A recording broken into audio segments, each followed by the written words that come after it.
Welcome to the Real American Revolution. My name is Randy Flood, and today we're talking with Dr. Larrie Ferreiro, author, Brothers at Arms. In this episode, we'll be focusing on the roles of Spain and France in assisting the Americans achieve their independence. Larrie, welcome to the show. Thank you. It's great to be here. Brothers at Arms provides a unique perspective of the American Revolution. What led you to write this book? I'm a naval architect by profession, so that certainly was an interesting way to get into the subject. I was posted to the United Kingdom, and while I was there going through all of the archival material, I found that Spain and France had together formed a combined navy in the middle part of the 18th century specifically to defeat Britain. And I further discovered that it was that combined force, that combined navy, that really proved to be the key to the Americans with their French and Spanish partners in winning the War of American Independence. You make the case that it was not just France, but France and Spain allied together that were vital to our fight for independence. Could you explain why those nations would come together to form an alliance? In the 18th century, the alliances in Europe were fluid and constantly changing depending upon who held the balance of power. Britain was always considered to be the adversary of many of the European nations, especially countries like France and Spain, who were fighting for not just dominance in Europe, but dominance in the empires across the globe. France and Spain did not have separately navies that could compete with Britain on the open oceans for imperial advantage. Remember, the colonies were across the Atlantic and the Caribbean all the way to Asia. Britain was an island, and it could sink most of its military power into the navy because it was protected from invasion. Neither France nor Spain had that luxury. They were land powers. They had to reinforce their armies. So they had very little in the way of naval power by themselves. So in any contest with Britain, it was always going to be about naval might. France and Spain decided that together they could operate well against Britain, not only because their two navies could consolidate, but because the kings themselves, the monarchs, were both descended from Louis XIV. That meant that the King of Spain, at the time Carlos III, and Louis XVI, who was the King of France, were cousins. So the compact, the alliance between the two, was not just a military alliance, it was also a family compact. That's actually what it was called. And in the letters between the two monarchs, you often saw the phrases, "my dear uncle" or "my dear brother," as they communicated back and forth. And this was the Bourbon dynasty, correct? This was the Bourbon family dynasty, that's correct. France was humiliated by Britain during the 7 Years' War, which of course we called the French and Indian War here in America, losing all of their North American possessions and diminishing their role in the European balance of power. In that same war, Spain lost vital territory like Florida to the British. How did they expect to regain from the British what they lost? And what role did the American colonies play in their plans for revenge against Britain? Well, as you said, both France and Spain lost quite a bit to the British. And the peace, which was signed in Paris in 1763, codified the enormous British Empire which now existed across the globe. Britain had Canada, they had Florida, they were a presence in many places that proved to be a real thorn in the side of both countries. And even before the ink was quite dry on the treaty that ended the war, they were making plans on how to exact revenge against Britain. And that was actually the word that was in the correspondence between those two cousins. And this is the part that I actually found in the archives in France and Spain. They decided that they would exchange engineers and shipbuilders and artillery engineers to create a common fleet where all the ships and all the artillery looked almost identical. It was sort of a NATO before NATO. And they began building that up right away. They knew it was going to take them several years before they had a force big enough to contest the British. So they were also looking for another way of getting Britain's power base to be diminished not by direct conflict, but by encouraging or at least finding out when their colonial powers might see some kind of rebellion against their authority. And both France and Spain were sending spies to what is now the United States, then the British colonies, as early as 1765, just a couple of years after the war, to take the temperature to see when the Americans might rebel. Because in the words of the French foreign minister at the time, only a future American rebellion will diminish Britain's power. And that was pretty much the idea of both France and Spain. They would contest the British on the open ocean with their more powerful navies, but at the same time make use of an American rebellion, which they saw coming even before we did, as a way to also weaken Britain's power. Now, Larry, you talk in your book about French minister Comte de Vergennes. Who exactly was Comte de Vergennes, and what role did he play in having France assist the Americans? And what about his Spanish counterpart, Floridablanca? The Comte de Vergennes was the French foreign minister under Louis XVI, and he was the most important character in this whole story because he determined what the overall French goals of the entering into the conflict would be. And Vergennes was quite practical. He had a very France-first attitude. He knew that the goal of the French military and navy together would be to knock the status of Britain down to the point where France could then reoccupy the center of power in Europe. So he did not necessarily want to destroy Britain, but actually push them back away from any other alliances.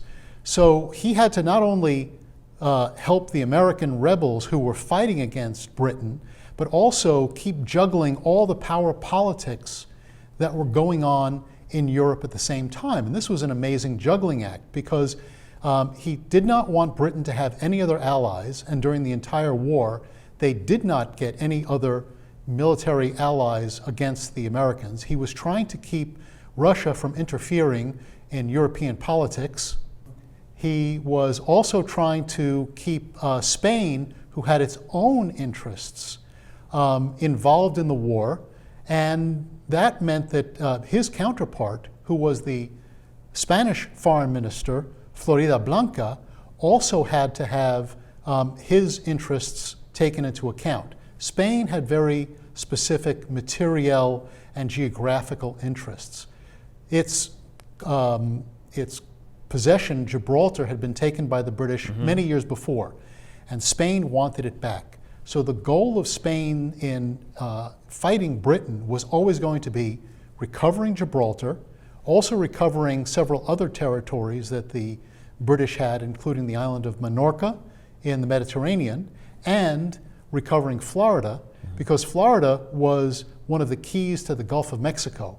And keep in mind that at the time, the Gulf of Mexico was, for Spain, the main route that its silver convoys traveled when going from Mexico and Peru back to the mother country.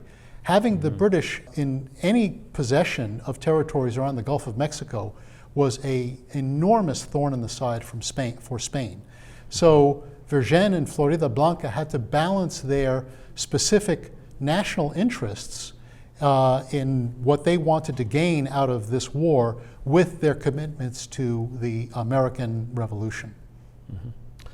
Now, in your book, you talk about a lot of behind-the-scenes activities. For example, what role did merchants like Gardoque, Beaumarchais, and Célestine play in providing guns and supplies to the Americans?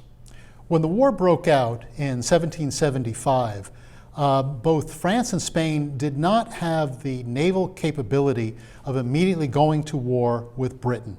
They knew that by supplying arms and gunpowder and other kinds of supplies to the Americans, they could keep the Americans fighting while they were building up their own militaries.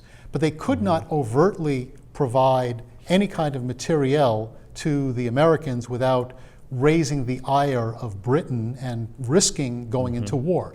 So they used merchants like Diego de Gardoqui, who was the Spanish merchant, and Caron de Beaumarchais, who was the French merchant, to hide the source of these arms.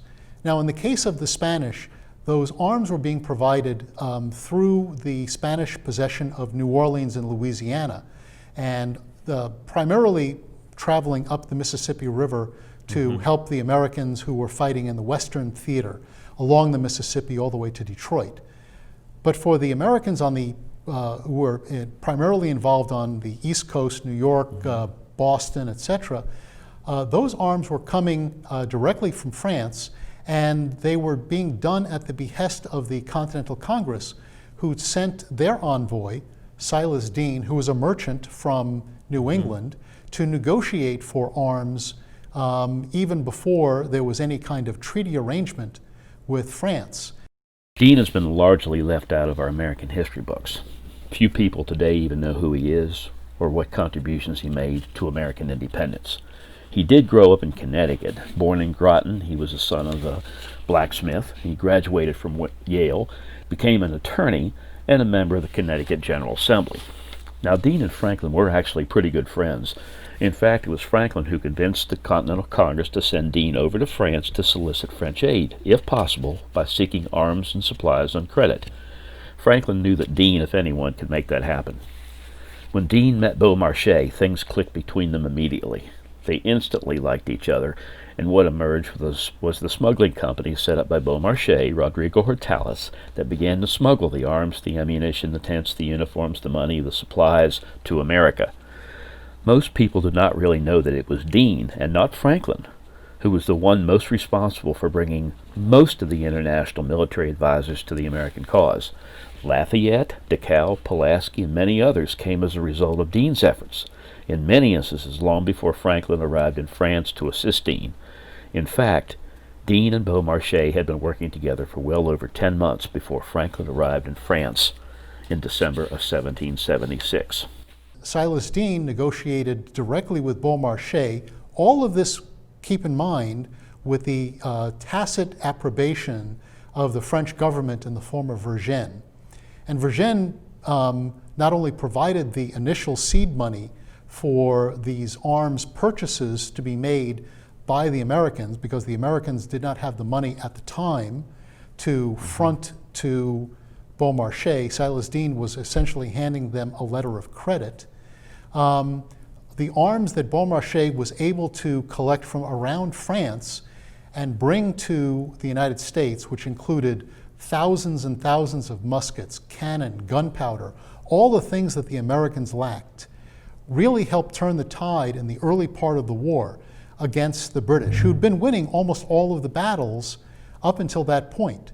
But when a shipment of arms came from France and landed on the American shores in 1776 and 1777, that meant the Americans, who were fighting a rear guard action against the British in New York, were able to have enough arms to make a stand against the British at Saratoga, defeat the British, and knock the royals back on their heels. Beaumarchais was the top advisor to King Louis XVI of France, and although he came from a watchmaking family, he was really a playwright by profession. He wrote The Marriage of Figaro, which was later put to music by Mozart. He also wrote The Barber of Seville and The Guilty Mother.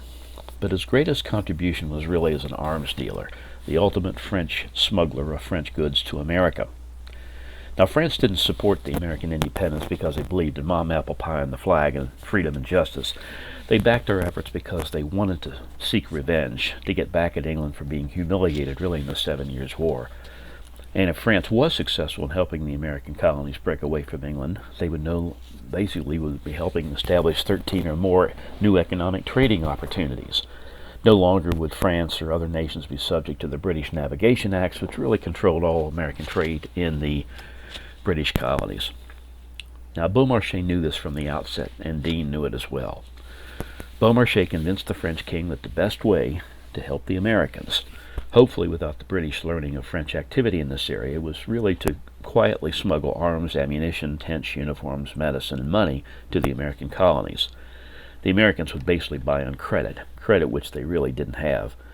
And in turn, the Americans would smuggle to France indigo and rice from the Carolinas, tobacco from Virginia, and lumber from New England. Now, at the outset, much of this smuggling worked, done through a dummy company set up by Beaumarchais called Rodrigue Hortalis et Compagnie, until the British began to successfully blockade and control the major ports in the north, which would be New York and Providence, and of course in the south, Savannah, Charleston, and Wilmington. As a result, Yorktown, Virginia, the largest tobacco port in the colonies, became the major hub of French-American smuggling via the Chesapeake Bay. Apart from the guns and the supplies, what did the Americans actually say they wanted from France and Spain? Did that match with what the French and the Spanish finally provided?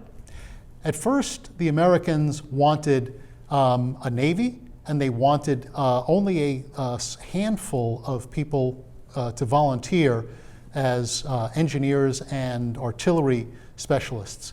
Neither France nor Spain was going to provide a navy to the United States.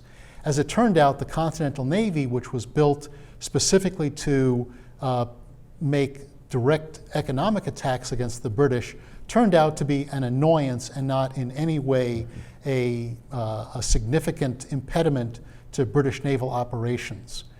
But what the Americans wanted in the way of volunteers absolutely did not match what the French and the French primarily were able to provide. The Americans had plenty of soldiers. In fact, at the very beginning of the war, they had more militia on the ground across all 13 colonies than the British had soldiers. Mm-hmm. What they did not know how to do at the time was conduct the kind of land war that the British were used to, including sieges and fortifications, and the Americans wanted engineers. So France was able to send a handful of engineers to help with creating fortifications, creating siege lines to attack the British. But the majority of the volunteers who came over in the early part of the war were officers and lower ranking, primarily of lower ranks, who wanted to fight the British, and America was the only place that the British were to fight. And General Washington had a real problem on his hands because many of these French officers who had a lot of experience wanted a place in the American lines, but he did not have the authority, which was really granted by the Congress, to commission these officers as generals or even as high-ranking, or even give them the high rank. So he was faced with a big problem for the first part of the war. Eventually that was overcome when these volunteers showed themselves not just to be looking for position, but they proved to be a very effective fighting force in battles like Brandywine, which really showed how brave and also how intrepid these immigrants who got the job done, as the musical Hamilton said, how just brave and intrepid they really could be. Mm-hmm. Now, you say in your book that naval power was the greatest contribution from France and Spain. Why was that? And did the Americans see it that way? The Americans knew that Britain's greatest strength was its navy. It could not keep 20,000 soldiers who were primarily in New York City supplied by foraging, because of course the entire rest of the landscape was inhabited by primarily patriots who were not willing to give the British supplies readily. And the British also needed naval power not just to bring supplies from England, but also to move troops from one place to the other. I already mentioned that one of the first things they were looking to get was a navy from France and Spain, and they were not going to be able to get that. The Americans tried to build ships, but that was never the problem. Americans were very capable of building ships, but they did not have the maritime tradition of manning and maintaining a navy, which involves an enormous amount of manpower on many different fronts. What was really the game changer for the Americans, even though they were fighting primarily on land, was when the French came into the war after they signed a treaty with the Americans in 1778. And one of the first actions was a convoy of ships from France, led by the Comte d'Estaing, which meant that the British no longer ruled the waves in the North American waters. With the French Navy now in North American territory, the first thing that the British had to do was consolidate all their troops, by which time, by the way, they had occupied Philadelphia and they were in many other places. They had to consolidate back to New York, otherwise they would be blockaded. Their supply routes were now being cut off, and also they could not move troops from one location to the other very readily. So suddenly the British, which were quite used to having a combined naval army campaign, now had to resort to land power alone. And that was a real change for the British in terms of their strategic capabilities. Now, apart from the Marquis de Lafayette, Americans know very little of other foreign soldiers and sailors who fought against the British. Can you name a few and tell us what they accomplished? I'm going to start on the Spanish side because that, up until recently, has received the least recognition. And I'll start with somebody who's been gaining notoriety, and rightly so, and that's Bernardo de Galvez, who was just recently made an honorary citizen of the United States by the Congress. Galvez was the governor of Louisiana, which was by this point a Spanish territory. And in that capacity, he was helping to supply the Americans up the Mississippi River all the way to Detroit with arms and munitions and supplies. But I already mentioned that Spain and France together were a formidable navy. When Spain entered the war in 1779, that brought the Spanish Navy into the conflict. And that meant that the war was suddenly global. The French Navy by itself could contest the British in North America, but with the Spanish and the French together, they could contest the British all the way from the Caribbean to India. Galvez was able to use that combination of French and Spanish power to immediately launch raids on Spanish Florida, which again was the key to the Gulf of Mexico. So right away he was able to take Natchez and Mobile and Baton Rouge, and then after a fairly drawn-out campaign, he was, with the help of the French, able to launch a combined amphibious assault on the British capital in Pensacola, capture Pensacola, and that brought all of West Florida into Spanish hands, and that removed that threat. Another Spanish volunteer who is better known for the son that he had in the United States was Jordi Ferragut. And he had come over from Spain right at the beginning of the war, saw that the Americans were fighting the British, and because he was quite anti-British because they had taken over his homeland, began fighting in what would turn out to be the battles of Savannah and Cowpens.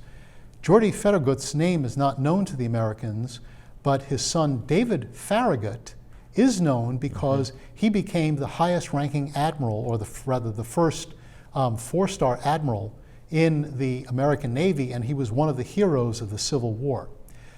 Let me quickly go to the French side and name two people who also are known to the Americans, but not as well as they should be. The first one is Rochambeau, who had come over in 1780 as part of an agreed deal with the Americans to supply, or rather provide, an auxiliary force to Washington of a contingent of French soldiers. And they came under the leadership of Rochambeau, who was a seasoned veteran of wars against Britain. And together, Rochambeau and Washington made a very good team, because even though Rochambeau had far more experience than Washington, he knew that Washington was in charge. He gave Washington advice when needed, followed orders when required, and they worked very well together. The other person was the Comte de Grasse.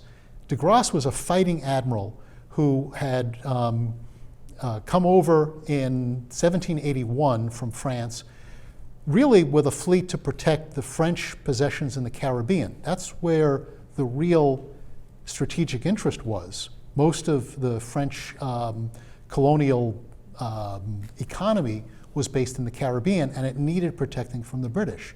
But he had a window of opportunity to go to help Rochambeau and Washington during hurricane season in the Caribbean, which is September through November of 1781.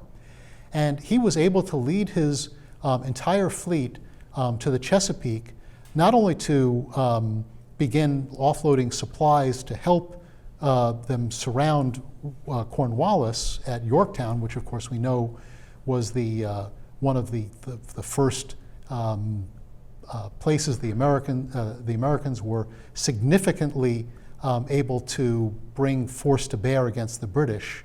But also, he was able to fight a battle against the British fleet, the vaunted British Navy, keep them out of the Chesapeake, and keep the British fleet from either resupplying or taking Cornwallis out of the Chesapeake. So it was the naval battle of the Chesapeake that really set the stage for the eventual battle at Yorktown to be won by the combined forces of Washington and Rochambeau.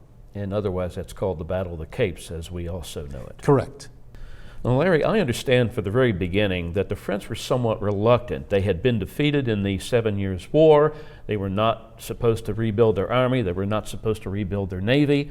I know that Vergennes was hearing sounds of rebellion in the colonies, and so I understand it as he sent some spies over here to try to gather information. And as I understand it, they met with Ben Franklin and John Jay late at night in Carpenter's Hall to get a feel for whether or not the Americans could really gather support from the French. When he received that information, what was the motivating factor for him to quietly go behind the scenes and approach perhaps Pierre-Augustin Caron-Beaumarchais? There's an interesting backstory that is quite unexpected. The real motivation for Vergennes to start supplying the Americans with arms was to prevent an outbreak of fighting between, of all countries, Spain and Portugal. And the thing that Vergennes, as the power broker in Europe, did not want to see after the devastating 7 Years' War was another war in Europe. And at the time, both Spain and Portugal had colonies in South America, and each colony, which was bordering on the other, were fighting over specific parts of their territory. And by 1774, 1775, each nation was rattling its saber, saying, "I'm going to attack the other." The problem with Portugal was it was so Spain was backed by France. Portugal was backed by Britain. And if Portugal could depend upon Britain to provide it with arms and other power, they could conceivably go to war against Spain.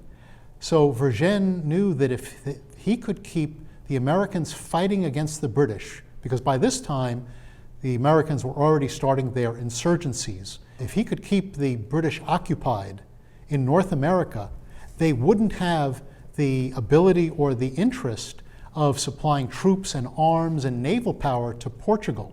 So if he could pull the stops out or pull the rug out from under Portugal, there would not be a war between Portugal and Spain. Portugal would simply not try to foment a conflict. And so that was the initial reason why he was supplying arms. That quickly evolved within a very short amount of time to a larger plan to keep those arms flowing so that they could build up their military, France and Spain together, and enact the revenge that they'd been planning for almost 10 years. American history books and even American standards of learning cite the fact that Saratoga is the turning point of the American Revolution. I unequivocally dispute that for a variety of reasons, one of which being the simple fact that the French, I maintain, got involved many, many months, if not several years, before the Battle of Saratoga. The French actually jumped in with both feet to help the Americans long before Franklin or Saratoga were factors. 10 months before Ben Franklin ever arrived in France, Silas Deane had already been working with Beaumarchais to smuggle supplies to the Americans. 7 months actually before Saratoga, but no troops. Washington wanted French troops to come to the aid of his army.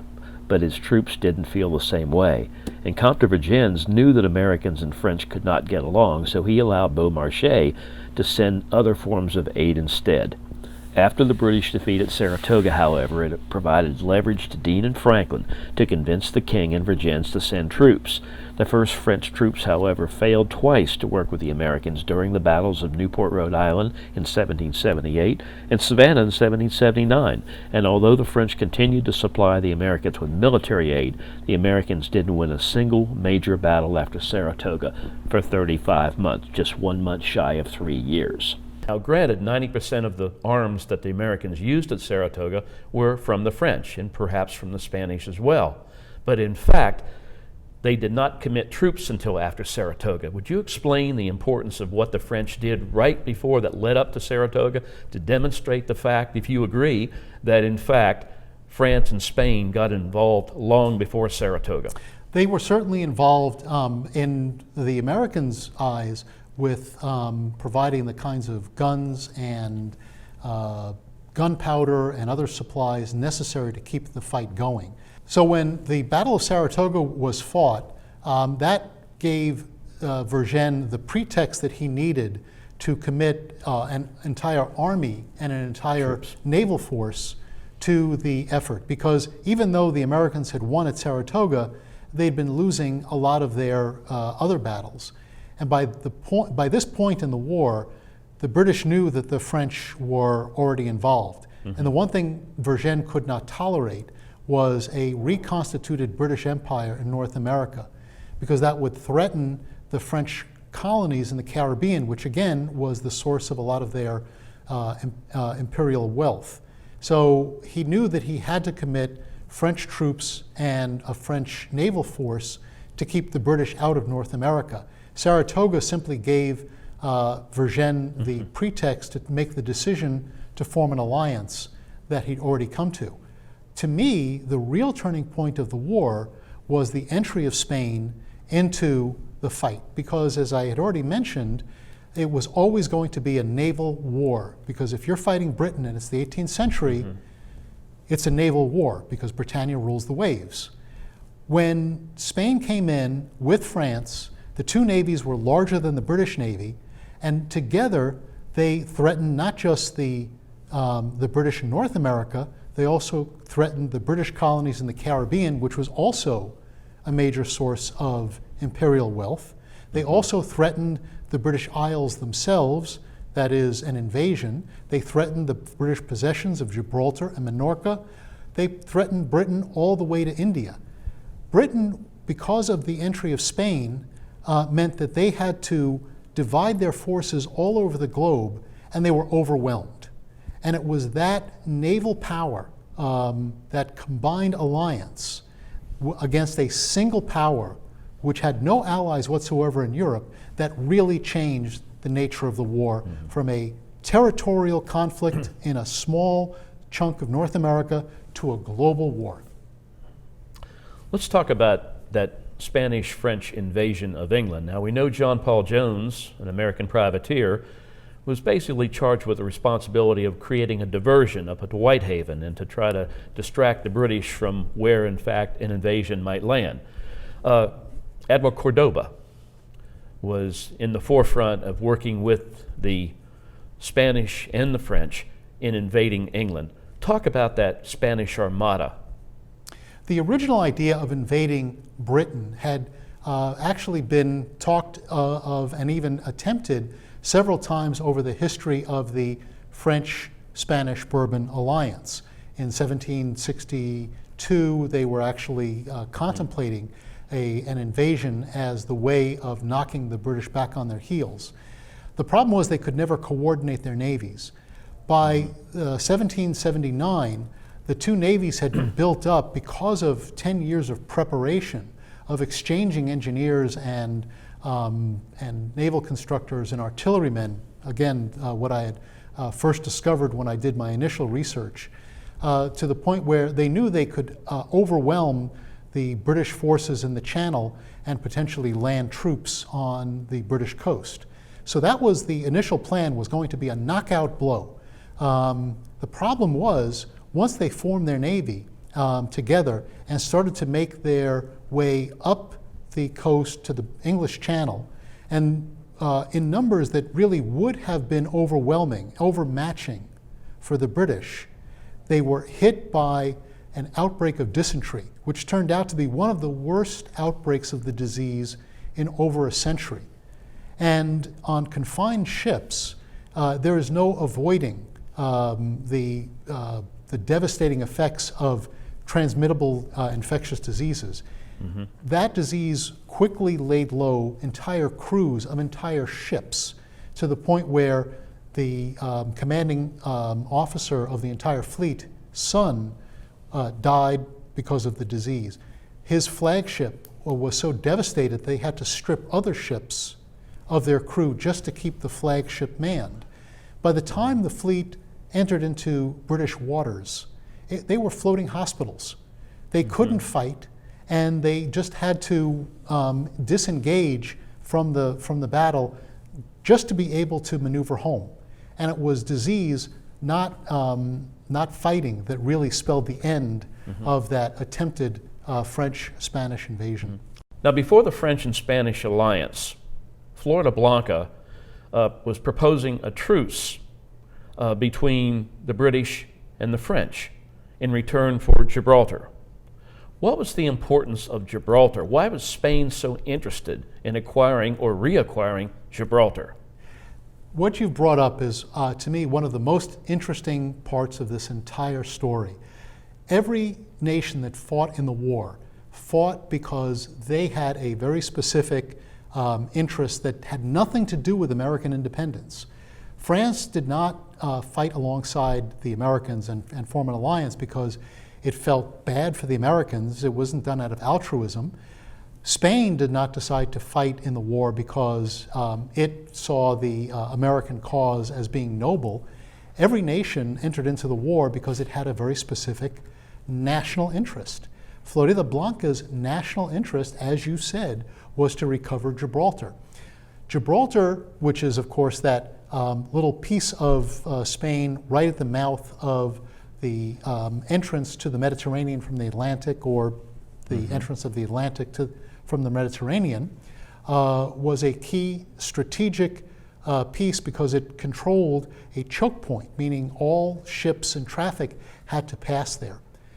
When Britain took that piece of land in 1704, it actually meant that it could control quite a bit of what Spain thought was its own geography, that flow of traffic between the two oceans. That was always going to be a thorn in the side of Spain, and so they always wanted it back. Even though it was a tiny speck of land, its strategic importance far outweighed its size. So what Floridablanca saw as an opportunity was, if Britain could be induced to give up Gibraltar, Spain would not fight in the war that France had already engaged in, nor would it supply the Americans anymore, because it would be able to achieve its own war aims, recover that strategic piece of territory without shedding an ounce of blood or spending a Spanish dollar in fighting the British. Unfortunately for the Spanish, that did not come to pass because the British too saw that strategic bit of land as so important that they would not give it up. And there is every indication that had Spain not gotten into the war alongside France, the war would have gone quite differently. It's no exaggeration to say that Britain gave up all of the United States for that little speck of rock called Gibraltar. Mm-hmm. When you were talking specifically about some of the other officers that were involved in the war and soldiers that were involved from France and Spain's perspective, and we were specifically talking about Rochambeau. Before Rochambeau came over here, there was an initial French expedition spearheaded by the Comte d'Estaing, who arrived in April of 1778 with about 4,000 troops. But for some reason, he couldn't seem to work with the Americans. He was involved, as you know, with the attack on Newport, Rhode Island to try to retake that from the British, and then later he came back from the islands a year later to try to retake Savannah. Why wasn't D'Estaing able to work with the Americans? Was it a personality issue? Was it tactics, or just simply disagreements between the American commanders, General John Sullivan at Newport, and then later Benjamin Lincoln in Savannah? There's a larger lesson in the comparison between what D'Estaing was not able to accomplish and what Rochambeau, and then of course with de Grasse, was able to accomplish. Because when D'Estaing first was sent, he had a letter from his king that said, I want you to go to the Americans and show them how the benevolence of the French king can help them, and show to the Americans how we can free them from the tyranny of the British. There was no coordination with the Americans whatsoever. The Americans did not even know that he was coming. So when he arrived, he found that the situation on the ground, or rather on the ocean, was not what he expected. He thought he would be able to first destroy the British fleet in New York. It turned out that both the geography and the strategic situation were not what he expected. No battle plan survives first contact with the enemy, as we all know. Then when he changed tactics to come to Newport, again, there was absolutely no coordination with the Americans because it had not been discussed with the Americans in the first place. There was no supply base available to the French. They weren't quite sure what their overall goal should be. The same also happened in Savannah, no coordination. D'Estaing finally had to go back to France. He did have great victories in the Caribbean in the interim, where he recovered several islands from the British and put them back into French hands. So the French saw it as a victory. Well, this really changed the tone of the French involvement. And when Rochambeau came in 1780, he had already been given orders that specifically said, you are going to fight under George Washington. You are going to follow his orders. The question to George Washington of, would you like some soldiers to fight alongside you, had already been posed and answered in the affirmative. The amount of coordination and cooperation and materiel that the French soldiers would need had already been decided upon. It was a much more balanced and coordinated effort the second time around. Think about it this way. Rochambeau was leading an army that was better trained, better equipped than Washington's Americans. And yet, he allowed himself to be put under the command of George Washington. Now that was an enormous ceding of power, and yet politically it was absolutely necessary. And by letting the Americans take the lead and fight the battle that was really theirs to begin with, that spelled victory for both sides. Larry, why were the French and the Spanish written out of the history of the American Revolution? The curious thing is the earliest histories of the American Revolution, which were being written as the battles were being fought, or rather the last battles, made a point of including how important the French battles, the Spanish battles, and the other conflicts aside were to the overall campaigns. But over time, both the French and the Spanish were slowly written out of the story. I think the most important event was the Manifest Destiny movement, which began in the 1840s and made the expansion of America westward kind of a political and almost a moral imperative for the Americans.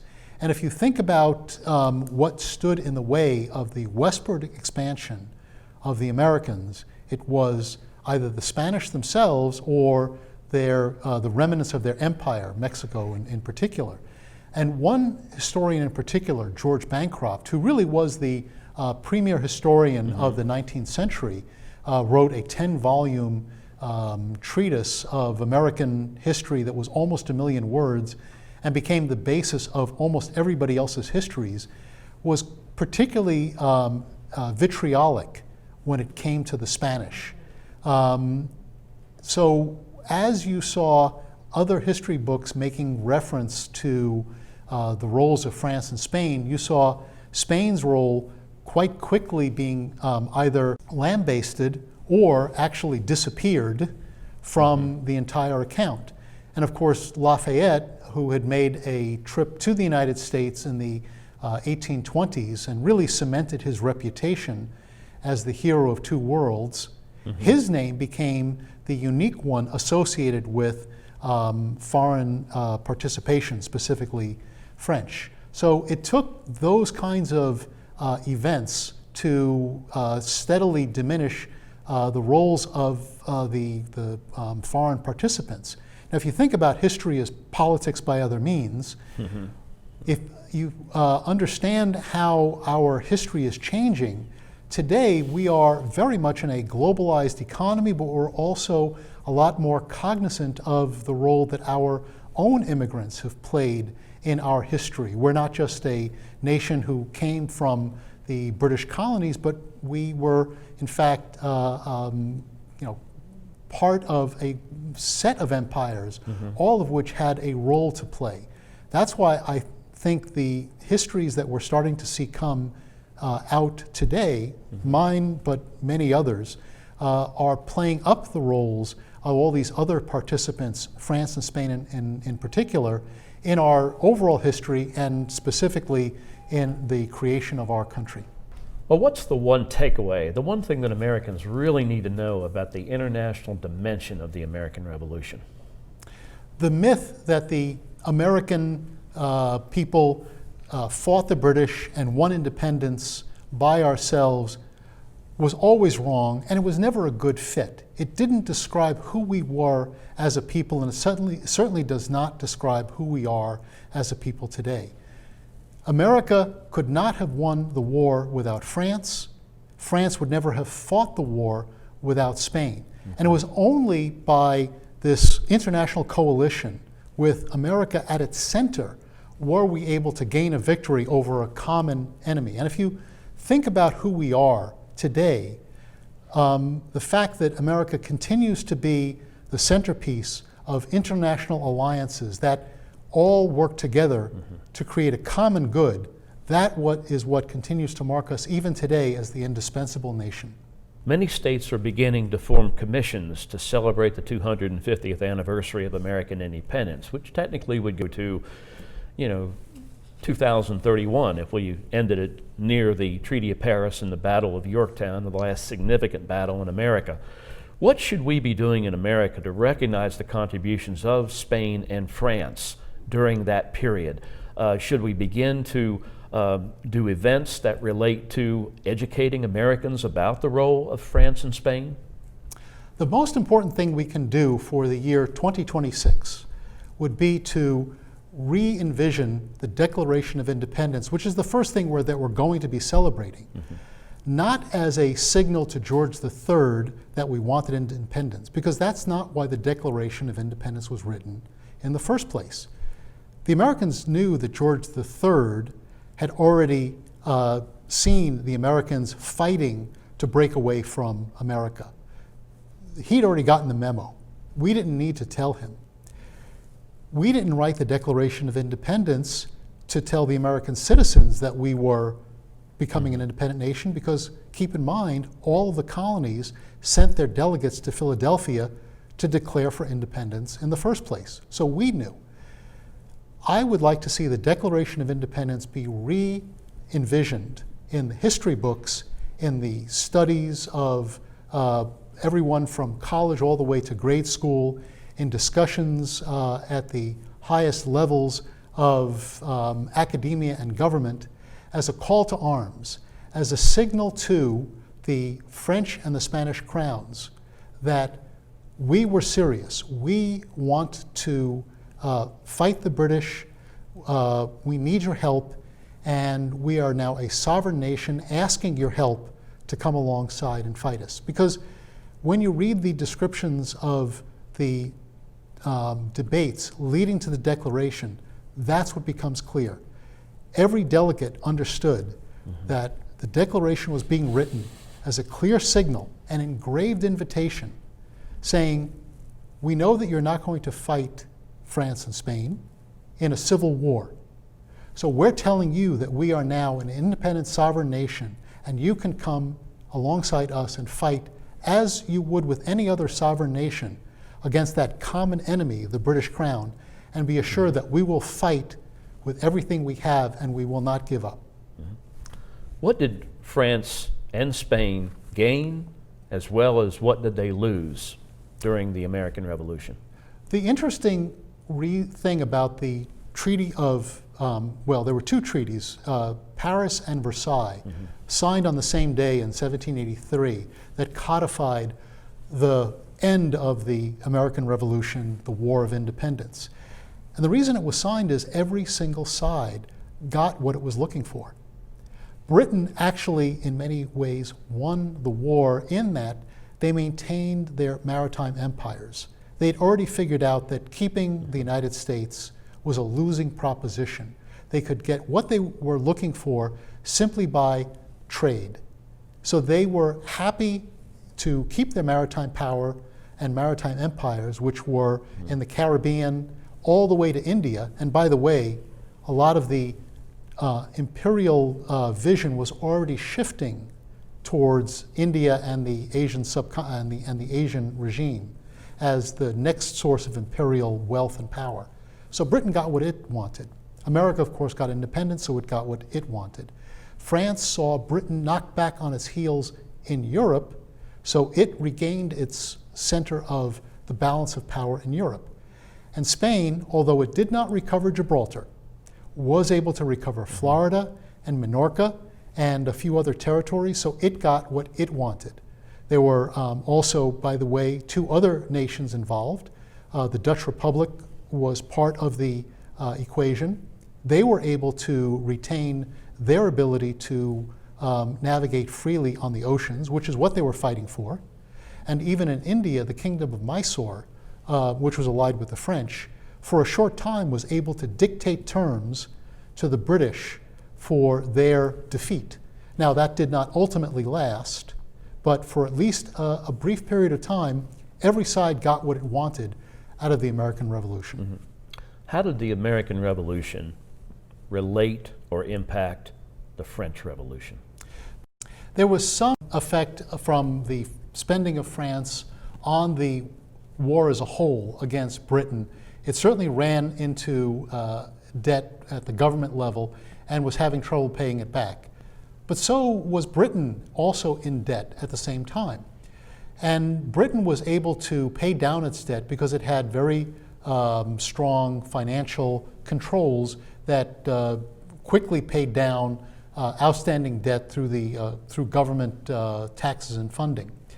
The interesting thing is the French also had a similar mechanism back after the 7 Years' War.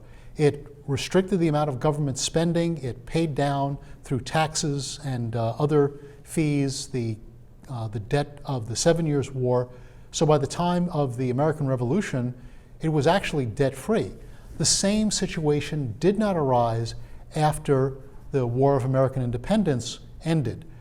The bad practices of hiding debts in the French economy, of using what were called tax farmers. These were independent agents to collect taxes, as opposed to having the French government itself collect the taxes, which lent itself to a lot of corruption. All of these practices continued apace, meaning that the French could not pay down the debt that had been accrued and continued to accrue debt because of other spending. So by the time 1788 and 1789 rolled around, the overall French economy was doing quite well, but the French government itself could not collect the taxes to pay both the war debt and the accrued additional debt. And that, more than anything, led to the French Revolution.